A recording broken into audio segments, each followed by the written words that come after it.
I cannot help asking those who have caused this situation, do you realize now what you've done? I want to be clear to those who try to oppose the United States.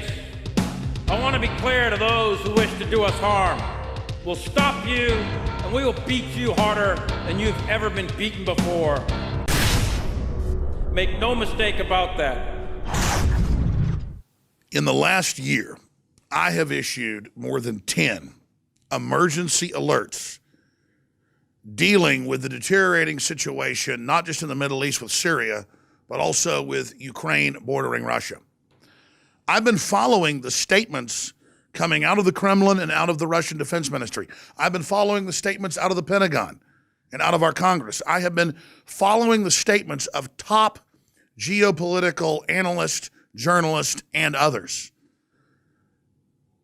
Vladimir Putin has press conferences and begs the Western media to inform the public about the fact that countries are being destabilized around Russia and weapons and troops are being moved in by NATO against Russia's border.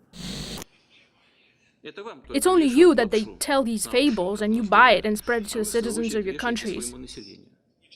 Your people do not feel a sense of the impending danger. This is what worries me. How do you not understand that the world is being pulled in an irreversible direction? That is the problem. But they pretend like nothing's going on. I don't even know how to get through to you people anymore. And then George Soros goes on TV and brags that he was involved with the $5 billion that the State Department admits they sent to overthrow an elected government of Ukraine. First, on Ukraine, one of the things that many people recognized about you was that you, during the revolutions of 1989, funded a lot of dissident activity, civil society groups in Eastern Europe, in Poland, the Czech Republic. Are you doing similar things in Ukraine? Well, I set up a foundation in Ukraine before Ukraine became independent of Russia. And the foundation has been functioning ever since. And it played an important part in events now. Russia is not offensively threatening our country, but our elites are preparing for a war with Russia, and then they want to go after their political opposition here in the United States, claiming we're Russian agents. And now, one of the most important developments in the 5-year tragic saga of the Western-backed Al-Qaeda-started civil war in Syria took place today. Russia came out in the Moscow Times. It was in Yahoo News, Associated Press, Daily Caller, you name it, stating any aircraft entering Syrian airspace that's not authorized by the Syrian government and the Russians who were invited in will be shot down. What does that signify in plain English? The Russians are saying there is a no-fly zone over Syria. You enter this country, we're going to take you out. Then the Russian military, through their embassy in the U.S., put out a tweet with an image of the famously deceptive White House press secretary with missiles aiming at him, saying, look, we're not going to allow your country to continue to back terrorists in Syria, which is what they've been doing. The bravado, the naked, insane, wild-eyed chutzpah of the elites running our country is evident in the fact that just a week ago, announcements were made by the State Department that terrorists would attack Russia, jihadis, the same one the West runs, if Russia didn't back off in Syria. Extremist groups will continue to exploit the vacuums that are there in Syria to expand their operations, which will include, no question, attacks against Russian interests, perhaps even Russian cities. The power structure hopes that the American people and the people of the West are not up to speed on geopolitical developments. They're counting on that. But let me break down the facts, and these are undisputed. Syria is a proxy war between Russia and the globalists that have hijacked the West. The West is using Al-Qaeda, Sunni, Wahhabist mercenaries, that's Islamic State, to invade the multi-religious, tolerant nation of Syria, to destabilize it and overthrow it as a gateway into Turkey and the rest of Europe for Islamic colonization. 4 years ago, our military basically engage in a soft coup, which Cy Hirsch reported on 4 years after we broke it, confirming it, but we have the sources, and said, we're not going to back al-Qaeda in the overthrow of this country. This is pure evil. So let's look who Obama has installed to complete Hillary's strategy in the Middle East. General Joseph Dunford, 2 weeks ago, saying, I'm ready to launch a no-fly zone over Syria, but if we do that, we'll have to shoot down Russian aircraft, and that will start a war with Russia and Syria. Right now, Senator, for us to control all of the airspace in Syria would require us to go to war against Syria and Russia.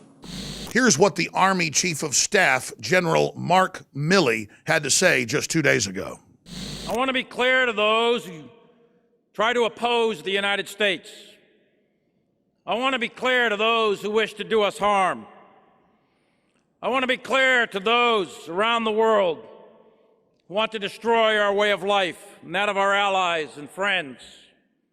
The United States military, despite all our challenges, despite our op-tempo, despite everything we've been doing, will stop you and we will beat you harder than you've ever been beaten before.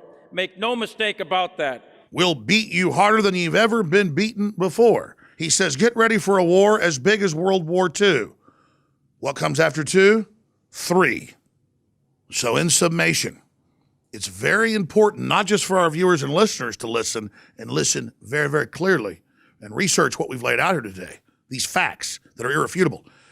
It's important for our political class, who is completely disconnected from reality, to listen to the chairman of the Joint Chiefs and others that are explaining to you that this is World War III you're asking for. I've never seen the Chief of Staff of the Army look this grave. They're being given a position of World War III, and I understand why they're trying to put a strong face on America, but there's no winning a war where the Russians can destroy the planet conservatively 100 times, and we can destroy it 300 times. There's no winner. The only way to win this game is not to play. And there's one final point I want to get to. The Russians have supersonic missiles, they're S-300s, and even more advanced, that are Mach 3 to Mach 6, and that nothing can shoot down. And they're aimed at our aircraft carriers. And I saw Congress 2 weeks ago, and the chairman was there. They're saying, well, we're just going to shoot down their planes with missiles, so it won't matter. None of our people will be lost. And the general went, yeah, but then the Russians are going to respond, in the full hour-long clip. And Congress kept saying, yeah, but we're just going to hit them with missiles. Well, Russia asked for it. No, they didn't. They're there kicking al-Qaeda and ISIS out. They're there doing what we should be doing. Our elite are so corrupt, they make Russia look good.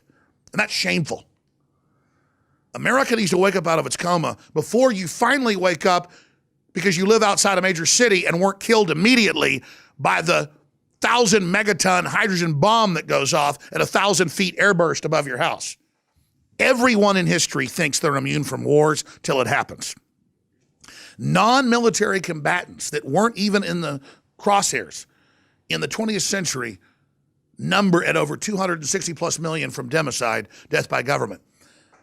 The numbers killed in military actions are even higher. I want this planet to continue on. I am an agent of humanity. I'm an agent of real peace. I believe in sovereignty. I believe in standing up for ourselves. But it's not the Russians opening up our borders and bringing in the jihadis. It's the New World Order. It's the globalists. It's Merkel and Obama and Hillary. Russia is just trying to stabilize its own country. The globalists see it as weak and are trying to drive it into collapse and bringing us to the very verge of World War III because a bunch of old neocons and people get a hard-on getting off on the ultimate sickness, which is war. It's time to reel these people in. It's time to deal with the biggest, clear and present danger humanity has ever faced. I'm Alex Jones signing off with this emergency of emergency reports. It's time for sanity to prevail. Now, please spread this video link to everyone you know and the articles on Infowars.com that detail it and break it all down.